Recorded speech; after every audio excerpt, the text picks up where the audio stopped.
सुंदर श्री यमुने महारानी की जय। काशी विश्वनाथ भगवान की जय। गौरा महारानी की जय। श्री गणेश जी महाराज की जय। सरस्वती मात की जय। गणपति सरकार की जय। कुबेरेश्वर महादेव की जय। संत सद्गुरुदेव गौ माता की जय।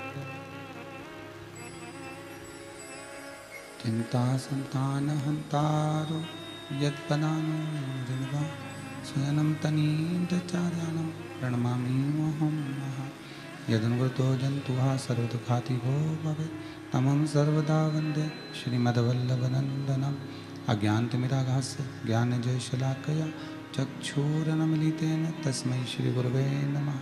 नमामि हृदयशेषे लीलाचिरब्धीशयनं लक्ष्मीसहस्रनाम्भिः सविमानं कलानिधिं चतुरभीष्वचतुरभीष्वचतुरभीष्वतुभिस्तव षड्विजायते योऽसौ पञ्चदा हृदये मम। विश्वनाथ भगवान की जय। ओम नमः शिवाय। ओम नमः शिवाय। ओम नमः शिवाय। ओम नमः शिवाय। ओम नमः शिवाय। ओम नमः शिवाय। ओम नमः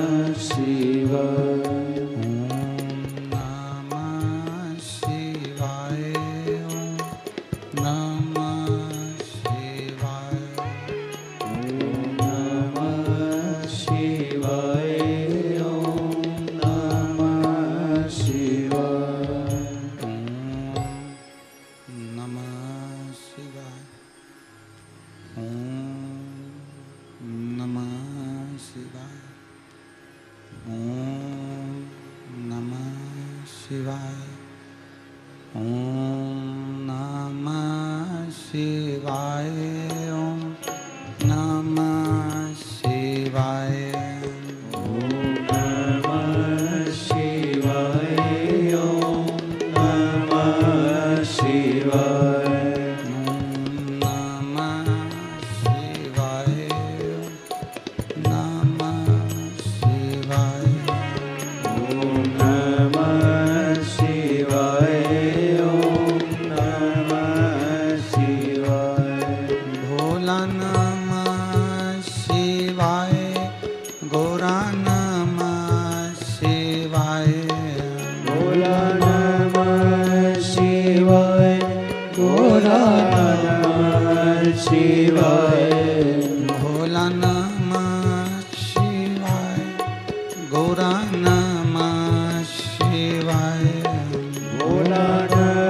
नमः शिवाय।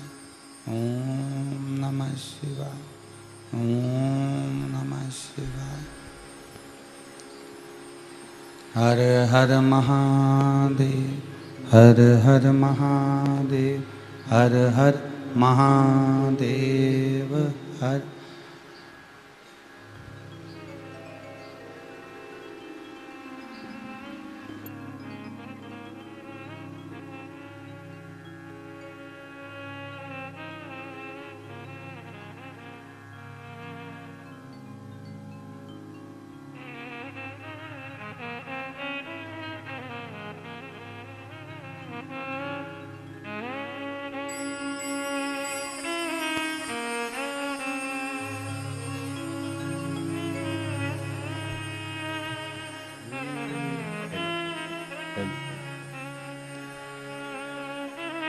ओम नमः शिवाय, ओम नमः शिवाय, ओम नमः शिवाय। बोलो विश्वनाथ भगवान की जय। हर हर महादेव, हर हर महादेव, हर हर महादेव। काशी विश्वनाथ भूत भावन भूतेश्वर, त्रिकालदर्शी कैलाशी अविनाशी,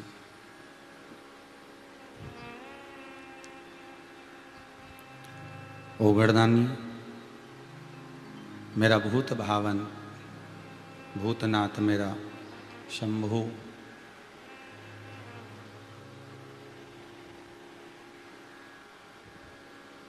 मेरा त्रिकालदर्शी कुबेर भंडारी कुबेरेश्वर महादेव,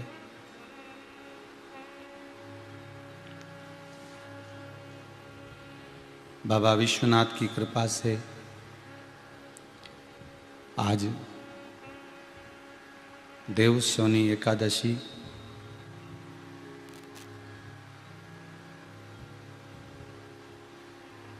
जिस समय पर भगवान शंभु मेरा कैलाशी, मेरा विनाशी, मेरा शंकर,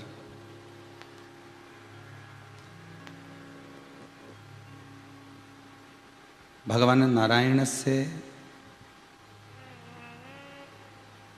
इस संपूर्ण विश्व के कल्याण के लिए, संसार के उद्धार के लिए और संपूर्ण विश्व को धारण करने के लिए मेरे ओघड़दानी, मेरे त्रिकालदर्शी, मेरे शिव कार्यभार ग्रहण करते हैं। मेरा नारायण आज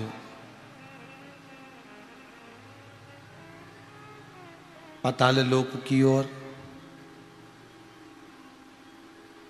मात्र राजा बलि के वचन को निभाने के लिए, विश्राम के लिए चले जाते हैं।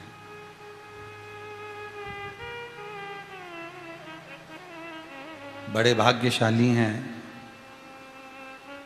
श्री रमेश कुमार जी गर्ग, श्रीमती पूनम जी गर्ग, जो स्वर्गीय श्री मिर्खीराम जी अग्रवाल, स्वर्गीय श्रीमती बहंती देवी अग्रवाल की स्मृति में ये गुरु शिव महापुराण की कथा को संपूर्ण विश्व में, संपूर्ण जगत में,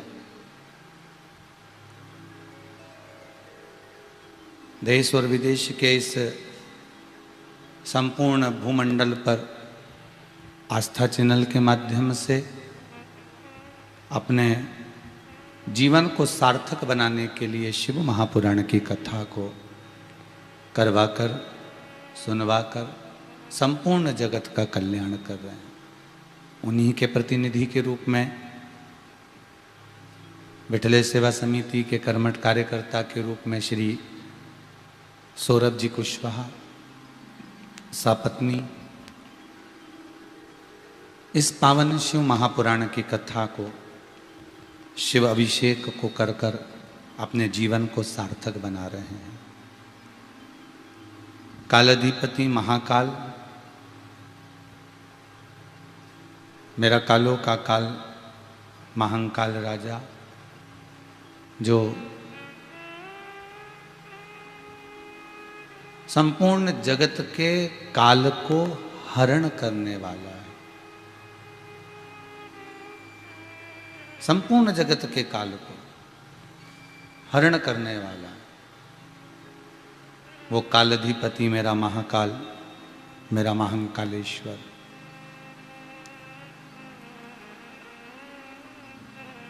आप सभी के हृदय चित्त से, आपके हृदय चित्त में स्वयं वो गुरु बनकर विराजमान हो और ऐसी वाणी उसकी आपके हृदय में पहुँचे इस शिव महापुराण के माध्यम से कि आप सभी का जीवन सार्थक हो। आज कथा का पंचम दिवस है।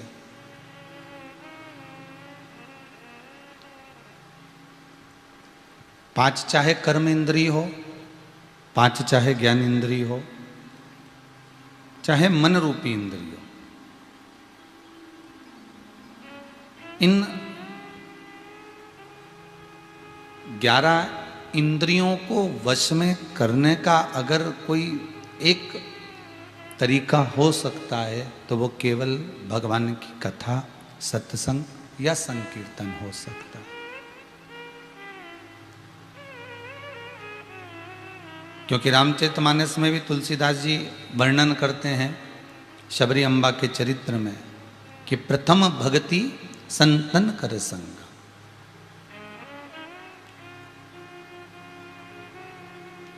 पत्नी, जितनी बार आपका जन्म होगा उतनी बार पत्नी मिलेगी, जितनी बार आप जन्मोगे उतनी बार आपका पति मिलेगा।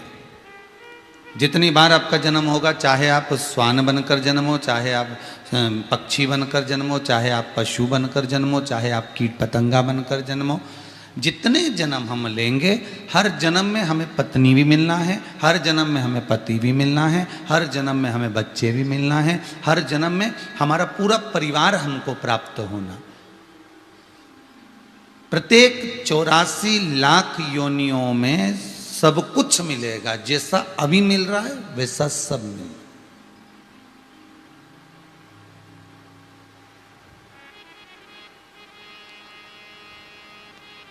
चौरासी लाख योनियों में आपको सब कुछ प्राप्त होगा, पत्नी भी, बच्चे भी, कुटुंब भी, कबीला भी, नाते भी, रिश्ते भी, सब मिलेंगे। अब पक्षी बनकर जन्मोगे तो भी सारे रिश्ते मिलना है आपको, तो भी माता पिता मिलना है, तो भी कुटुंब कबीला मिलना है, सब कुछ मिलना है। जलचर, थलचर, वायुचर बनकर जन्मोगे तो भी सब कुछ प्राप्त होना है आपको। हर योनि में, प्रत्येक 84 लाख योनियों में सब कुछ प्राप्त होगा आपको, पर पूरी 84 लाख योनियों में से केवल एक योनि ऐसी है, वो है मनुष्य की देह, मानव का शरीर।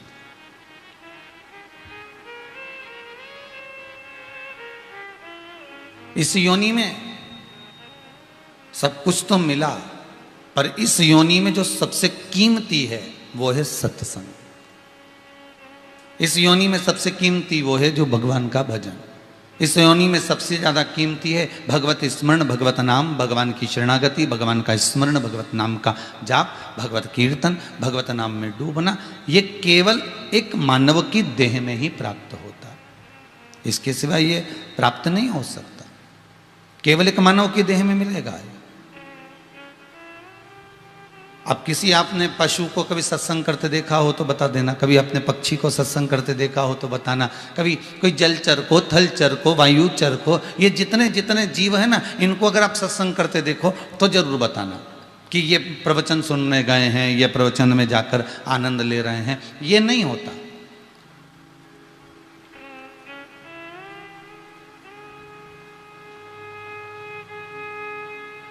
हाँ, जीव भगवान की शरणागति जरूर ले लेता है, अगर उसका पूर्व का प्रारब्ध बड़ा प्रबल हो तो।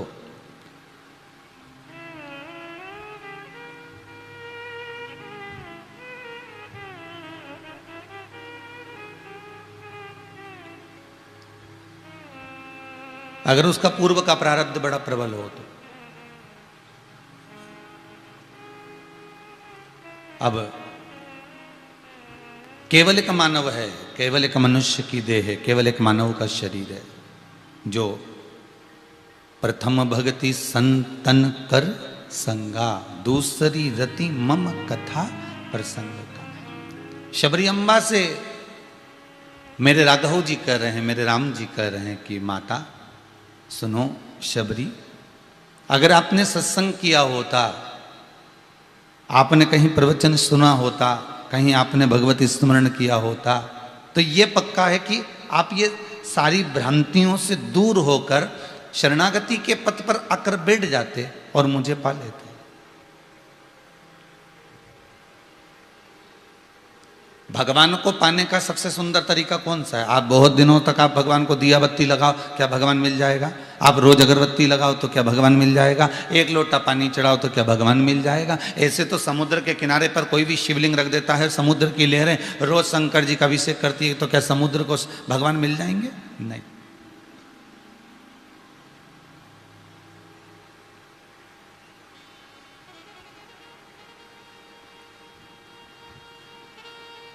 अब ऐसे तो एक वृक्ष के नीचे शिवलिंग रखा हुआ है, वृक्ष की पत्तियां अप्रूप झड़ती हैं, पतझड़ में झड़ती हैं।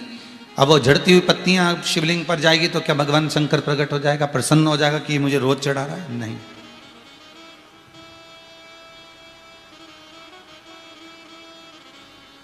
आप रोज अगरबत्ती भी लगा रहे हो, आप रोज दिया भी लगा रहे हो, आप रोज धूप बत्ती भी लगा रहे हो, आप रोज भगवान का पूजन श्रृंगार भी कर रहे हो, तो क्या भगवान प्रकट हो जाएगा, प्रसन्न हो जाएगा, या आपके सम्मुख में आकर खड़ा हो जाएगा? नहीं। ये ऊपरी बनावट से भगवान नहीं मिलता। फिर वही वाली बात आ गई, भगवान शंकर को पाने के लिए कौन से कलर के कपड़े पहनूं कि भगवान मुझे मिल जाए? शिव महापुराण की कथा कहती है भगवान को पाने के लिए कपड़ा बदलने की जरूरत नहीं पड़ती, भगवान को पाने के लिए मात्र कलेजा बदलने की जरूरत पड़ती है। कपड़े तो आप कितने भी चेंज कर सकते हो, कपड़े तो आप कितने भी बदल सकते हो, पर चित्तवृत्ति, ये मन, ये कलेजा, ये वृत्ति, ये चित्त, ये भाव आप जब बदल लोगे तब भगवान को मिलने में देरी नहीं लगेगी। आपका निर्मल मन सो मोहि पावा, मोहि छल छिद्र कपट ना भावा। भगवान कहते हैं मुझे केवल अगर किसी चीज से रिझाया जा सकता है, अगर मुझे किसी चीज से अगर मनाया जा सकता है, मुझे किसी चीज से अगर तुम मुझे रिझा सकते हो, तो अपना दिल मुझे दीजिए, अपना भाव मुझे दीजिए, अपनी चित्तवृत्ति मुझे दीजिए, अपना मन मुझको दे दीजिए।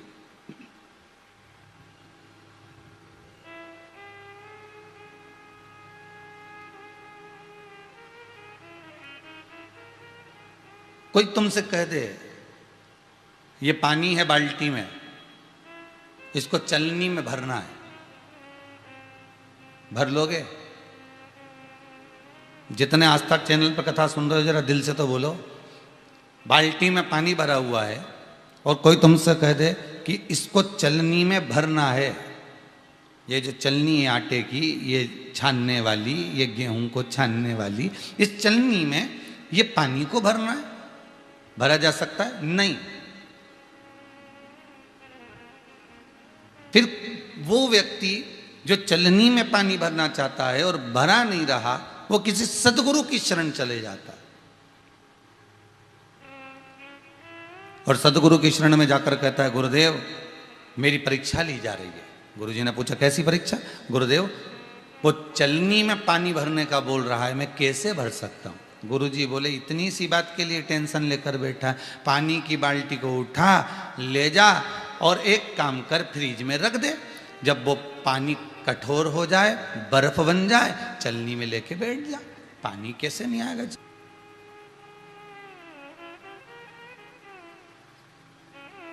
कई लोग कहते हैं भगवान को पाना असंभव है, कई लोग कहते हैं भगवान को प्राप्त करना असंभव है, कई लोग कहते हैं भगवान का मिलना असंभव है, पर यहाँ शिव महापुराण की कथा कहती है अगर निर्मल मन है, निर्मल चित्त है, निर्मल वृत्ति है, निर्मल भाव है, तो फिर तुम्हें भगवान को ढूंढने में देरी नहीं लगेगी,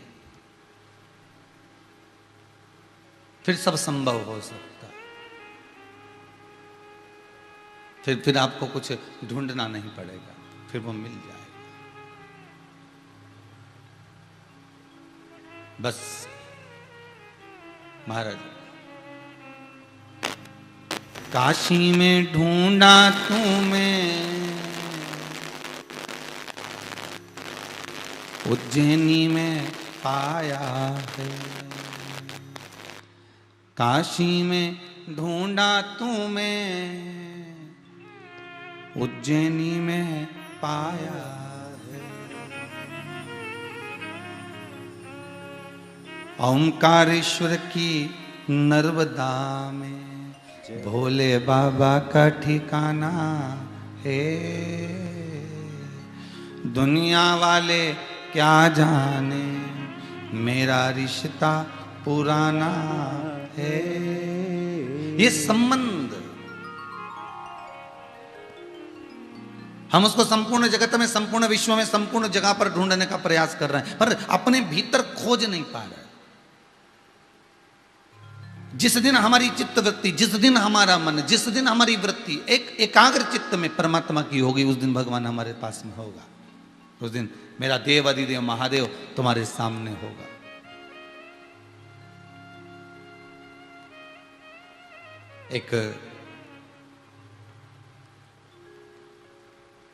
एक बार देव अधिदेव महादेव विराजमान थे।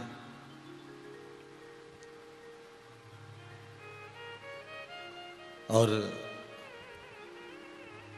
भृंगी भगवान शिव का गण, भृंगी भगवान शंकर का गण। आज भोलेनाथ जी से कहकर जा रहा है गुरुदेव, बाबा मैं किसी कार्यवश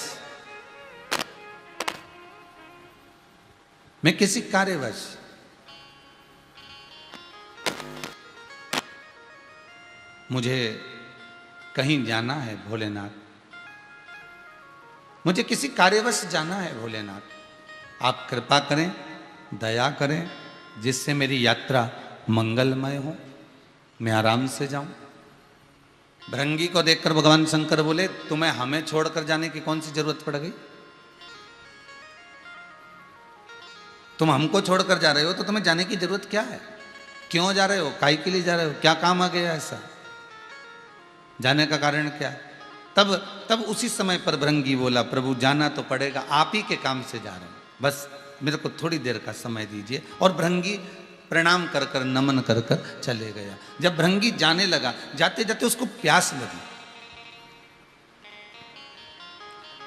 अब उसको प्यास लगी तो उसने सोचा मेरे को पानी पीना है। एक सुंदर सा जलाशय था, उस जलाशय का पानी उस भृंगी ने बड़े प्रेम से पात्र में भरा और भरकर उसको पिया तो उसको बड़ी तृप्ति हुई। कितना मीठा जल है, कितना सुंदर जल है, कितना निर्मल जल है, कितना शीतल जल है। उस भृंगी ने उस जल को पी लिया तो उसके मन में आया, इतना सुंदर जल तो मैंने कभी पिया ही नहीं था। और भृंगी ने वहीं से एक पात्र में जल और भरा और वो जल लेकर भृंगी सीधे शंकर जी के पास आ गया। अब वो गांव नहीं गया, अब वो कहीं जाने वाला था तो वहां नहीं गया, वो सीधे शिव जी के पास आया। और शंकर जी के पास आकर उस भृंगी ने उस पात्र को जिसमें जल भरा था वो पात्र शिव जी को दिया। भोलेनाथ जी ने पूछा, तू तो वापिस आ गया रे भृंगी,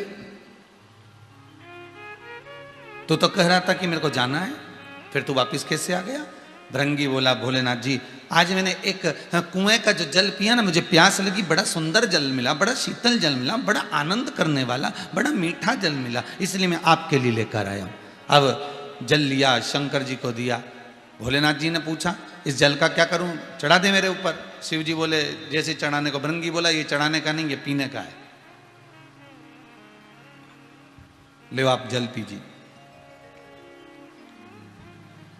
भोलेनाथ जी ने जल लिया, आचमन किया। जैसे ही शंकर जी ने आचमन किया, पानी पीकर भगवान बोले, भृंगी तू पानी बहुत अच्छा लाया, तू जल बड़ा सुंदर लेकर आया, बड़ा शीतल है, बड़ा निर्मल है, बड़ा मीठा है। वाह वाह प्रभु, आपको पसंद आया ना प्रभु? भगवान बोले, बिल्कुल पसंद आया, बिल्कुल। बाबा ने जल को पिया, थोड़ी देर बाद वही जल बाबा ने उठाकर पार्वती जी को दिया, ले जगत जननी ये जल लीजिए।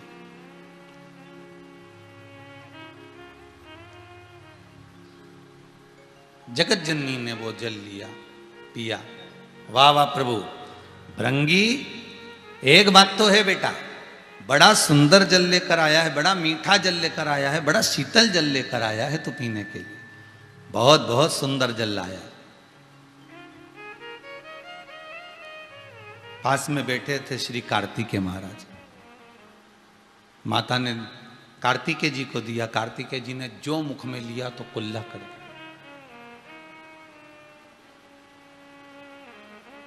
कार्तिकेय जी मुख में जैसे ही जल लिए उन्होंने कुल्ला कर दिया, जल को थूक दिया, बाहर कुल्ला करा और चिल्ला कर आकर बोले, माँ पिताजी जल कैसा लगा आपको? माँ बोली बहुत मीठा था। पिताजी बोले बहुत मीठा था, बहुत निर्मल, बहुत शीतल। आपको पानी खारा नहीं लगा? कितना गंदा जल लेकर आया है भृंगी, इसकी बुद्धि कहाँ चली गई? ऐसा खारा जल लेकर आया, बताओ ये कोई जल पीने लायक है? कितना दुर्गंध आ रहा है उस जल में से, कितना खारा जल है जो लेकर भृंगी आया है। और आप कह रहे हो कि बड़ा मीठा जल है, बड़ा निर्मल जल है। एक घुट मेरे कंठ पर ना गया, मेरे को थूकना पड़ा। ये पीने लायक जल है? भगवान शिव और पार्वती दोनों बोलना चालू करे तो क्या बोलें।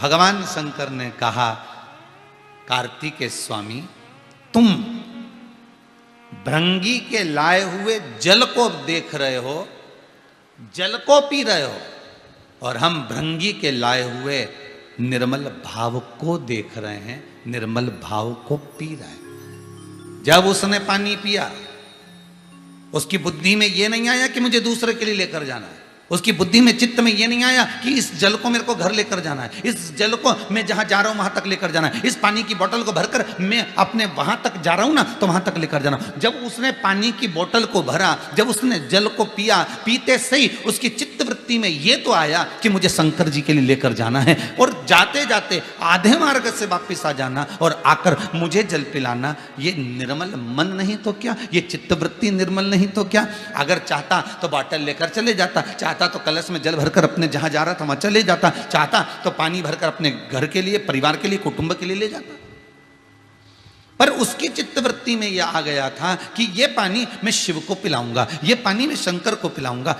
शास्त्र कहता है, शिव महापुराण की कथा कहती है कि पुष्प अच्छा है, बुरा है, पुष्प सूखा है, गीला है, ये मायना नहीं रखता।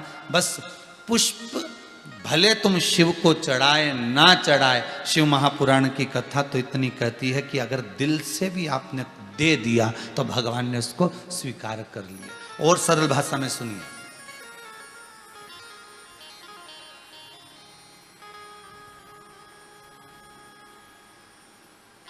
बहुत सरल भाषा में और सुनिएगा। भगवान विष्णु के दो द्वारपाल हैं, जय और विजय। आपने बार बार भागवत में सुना होगा, बार बार शिव महापुराण में, विष्णु पुराण में, अग्नि पुराण में, पद्म पुराण में, जितनी पुराणें आती हैं उनमें आपने वर्णन सुना होगा कि जय और विजय ये भगवान विष्णु के दो द्वारपाल हैं। और ये कोई साधारण नहीं है।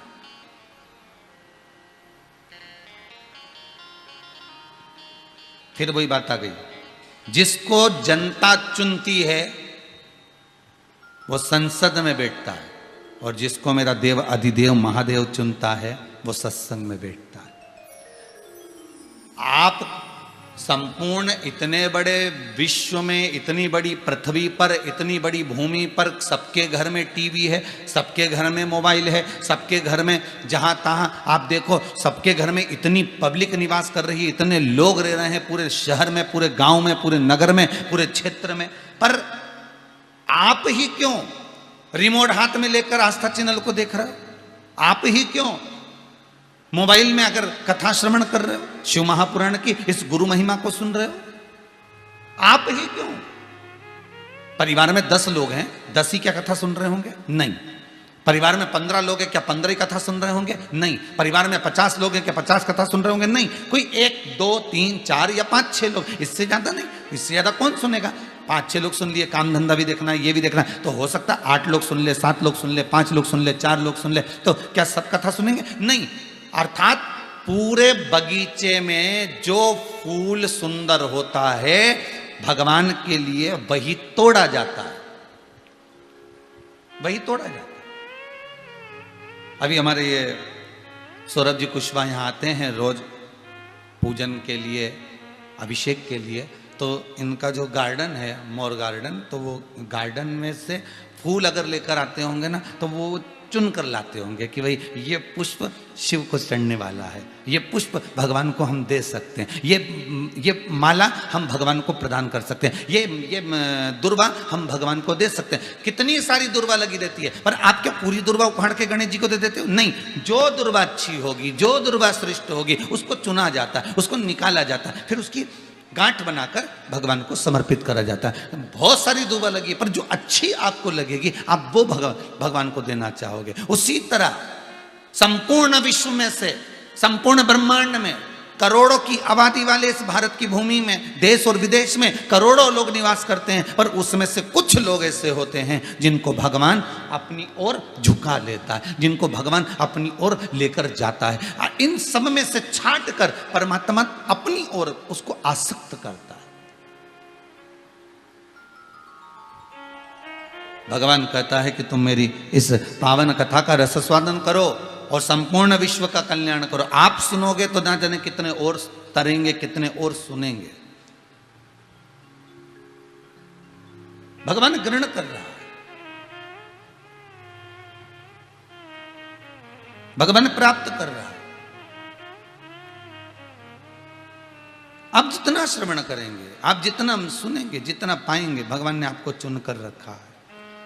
ध्यान देना, कभी अहंकार मत करना। अगर आप कुछ दान करते हो ना तो अहंकार मत करना कि मैं देखो इतना दान करता हूं। आप कोई पुण्य करते हो ना तो अहंकार मत करना कि मैं इतना पुण्य करता हूं। आप अगर भजन करते हो तो अहंकार मत करना कि मैं इतना भजन करता हूं। आप अगर सत्संग करते हो तो इतना अभिमान ना करिएगा कि मैं सत्संग करता हूं, या मैं कथा करा रहा हूं, या मैं कथा कर रहा हूं। तो ये अभिमान नहीं आना चाहिए। भगवान ने आपको चुना क्यों?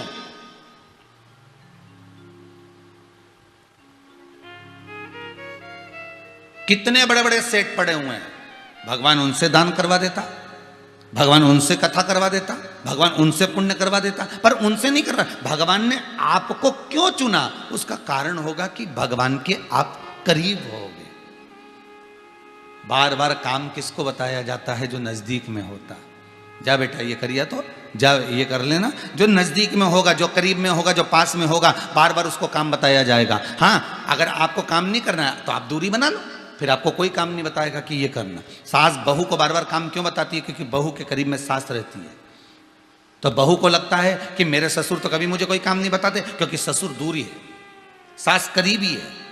ससुर आएगा तो केवल अगर दुकान से, व्यापार से, फैक्ट्री से, आधिक जगह से व्यापार कर आएगा तो शाम के समय आएगा, वो क्या काम बताएगा। पर सास के साथ बहू को दिन भर रहना है, इसलिए सास बहू को काम बताती रहती, बेटा ये कर ले, बेटा ये काम कर लेना, बेटा ये काम कर लेना, जो करीब में है।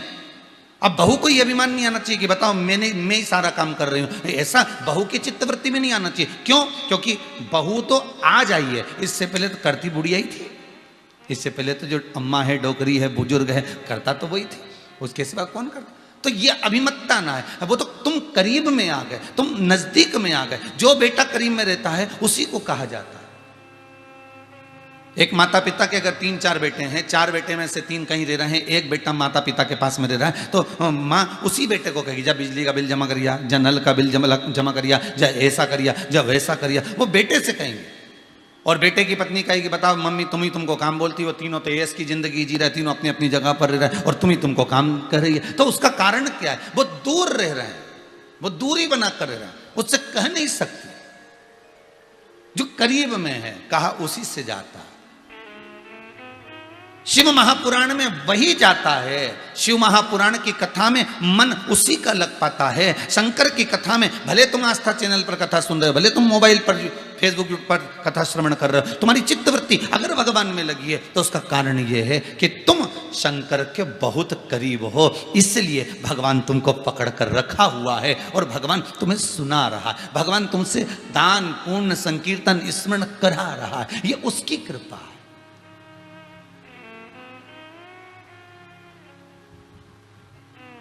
ये उसकी दया। अब शंकर भगवान बोले कार्तिकेय स्वामी से, कार्तिकेय सुनो, तुम कह रहे हो ना कि इतना खारा पानी तुमने कैसे पी लिया। शंकर भगवान कहते हैं निर्मल मन सो मोहि पावा। भाव से अगर कुछ दिया जाए तो भगवान कहते हैं मैं उसको स्वीकार करता हूं। कैसे? भाव से।